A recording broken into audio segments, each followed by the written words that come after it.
السلام علیکم ورحمۃ اللہ وبرکاتہ۔ میرے اس اسلامک چینل کے ناظرین آپ سب کو خوش آمدید و مرحبا کہتا ہوں۔ آج حدیث پڑھوں گا یہ بارگاہ نبوی میں پڑوسی کی شکایت۔ ایک شخص نے حضور علیہ السلام کی بارگاہ میں اپنے ہمسائے کی شکایت کی۔ یہ حدیث سماعت فرمائیں۔ حضرت ابو ہریرہ رضی اللہ تعالی عنہ نے فرمایا، قال رجل یا رسول اللہ صلی اللہ علیہ وآلہ وسلم ان لی جارا یؤذینی فقال انطلق فأخرج متاعك إلى الطريق فانطلق فأخرج متاعه فاجتمع الناس عليه فقالوا ما شأنك؟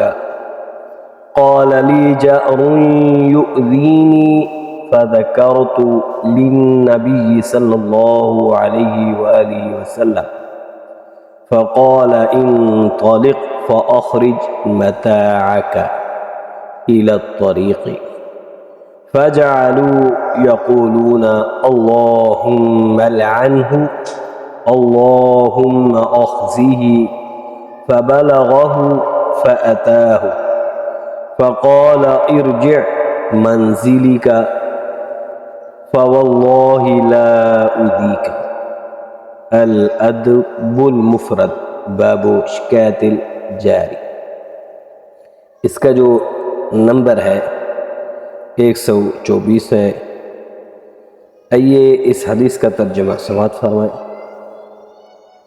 میرے آقا امام الانبیاء حضور علیہ السلام کی بارگاہ میں ایک شخص نے عرض کی، یا رسول اللہ صلی اللہ علیہ وآلہ وسلم، میرا پڑوسی مجھے ستاتا ہے، مجھے تنگ کرتا ہے۔ آپ صلی اللہ علیہ وآلہ وسلم نے ارشاد فرمایا، جاؤ اور اپنا سامان نکال کر راستے میں رکھ دو۔ اس شخص نے واپس جا کر اپنا سامان باہر نکال دیا۔ لوگ اس کے پاس جمع ہو کر پوچھنے لگے، آپ کو کیا ہوا؟ یہ کیا بات ہے؟ کیوں سامان باہر نکال کے یہاں کھڑے ہو، یہاں بیٹھے ہو؟ یہ کیا معاملہ ہے؟ اس شخص نے کہا، میرا ہمسایہ مجھے اذیت دیتا ہے، تکلیف دیتا ہے، مجھے پریشان کرتا ہے، مجھے ستاتا ہے۔ میں نے نبی اکرم صلی اللہ علیہ وآلہ وسلم سے اس کی شکایت کی تو آپ صلی اللہ علیہ وآلہ وسلم نے مجھے سامان نکال کر باہر رکھنے کا حکم فرمایا۔ یہ بات سن کر لوگ کہنے لگے، اے اللہ، اس کے پڑوسی کو اپنی خاص رحمت سے دور کر، اسے بے وقار کر دے۔ یہ خبر اس پڑوسی تک پہنچی تو اس نے آ کر کہا، اپنے گھر واپس چلو، قسم بخدا میں آپ کو کبھی نہیں ستاؤں گا، کبھی نہیں تنگ کروں گا۔ کامل مومن کے اوصاف میں سے ایک وصف یہ ہے کہ وہ پڑوسیوں کے حقوق ادا کرتا ہے اور انہیں اپنے قول و فعل یا کسی بھی ذریعے سے اذیت نہیں پہنچاتا، انہیں تکلیف نہیں پہنچاتا، اپنے پڑوسی کو پریشان نہیں کرتا، اپنے ہمسائے کو پریشان نہیں کرتا۔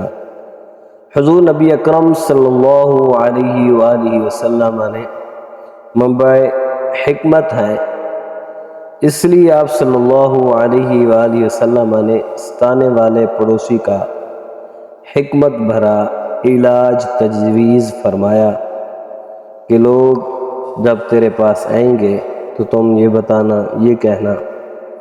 تو اسی حدیث سے جب قوم پریشان ہوتی ہے تو وہ پھر روڈ پر بیٹھ جاتی ہے۔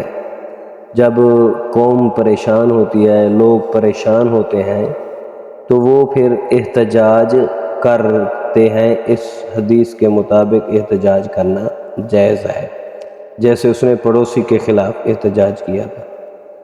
دعا ہے اللہ تعالی ہم سب کو اپنے پڑوسیوں کا، اپنے ہمسایوں کا خیال کرنے کی توفیق عطا فرمائے۔